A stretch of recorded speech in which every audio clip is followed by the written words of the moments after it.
Et toujours avec notre expert en assurance, Monsieur David Kemtouré.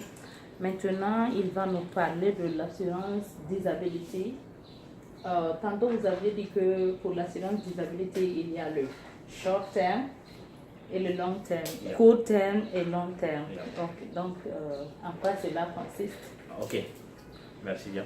Okay. Et disability, ça, comme l'expression l'indique, c'est quelqu'un qui est incapable de produire. Voilà. Et on parle du cas de disability après maladie ou accident. Okay. Et généralement, c'est plus précisément la période de convalescence. Okay. Puisque c'est une période où on ne peut pas travailler, donc on n'est pas productif en ce moment. Donc, l'assurance disability intervient dans ce domaine en fait. Voilà. Donc, X, après l'hôpital, on dit ok, il doit rester à la maison pendant un bout de temps, genre 3 mois. Quand le repos est donné pour 3 mois, on appelle ça short term. Short term, court term, ok. Et quand le repos est donné, genre par exemple 1 année, 2 ans, on appelle ça long term. Long terme. Ok.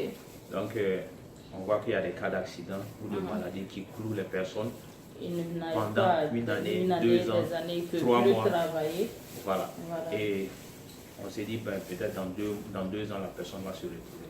Et quand la personne, et j'ai eu à rencontrer un cas comme ça, la personne a passé 2 ans à la maison. 2 ans sans et travailler. Vraiment, c'était vraiment horrible pour la personne. Après un accident. Et imaginez-vous si la personne avait souscrit à une assurance disabilité. C'est-à-dire toute cette période, la personne obtient un paiement. Mais ici, le paiement n'est pas journalier, le paiement est mensuel. Mensuel, ok. Voilà, et ça dépend du montant que la personne souhaiterait avoir. Si la personne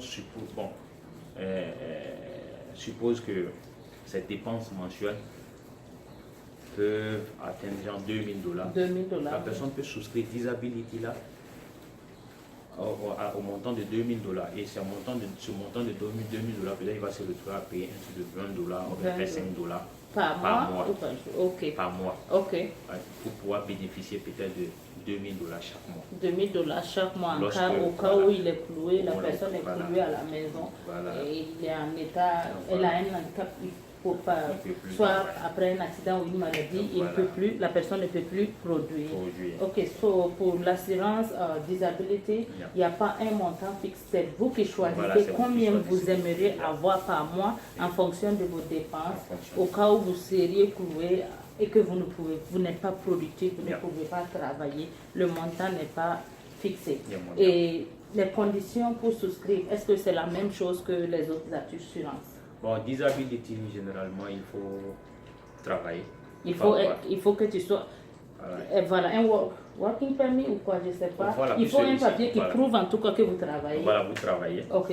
Voilà, donc il faut travailler. Et puis voilà, pour les autres conditions, c'est ID, passeport, checking account. Voilà, et puis, comment dirais-je, crédit card ou débit card.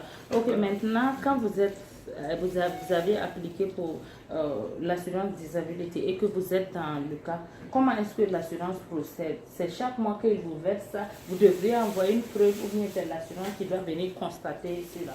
Ok. On sait, généralement, les périodes de convalescence, c'est un docteur qui prescrit en fait. Ok. Après la maladie ou l'accident, on dit ok, un X, vous devez rester à la maison pendant un certain nombre de temps.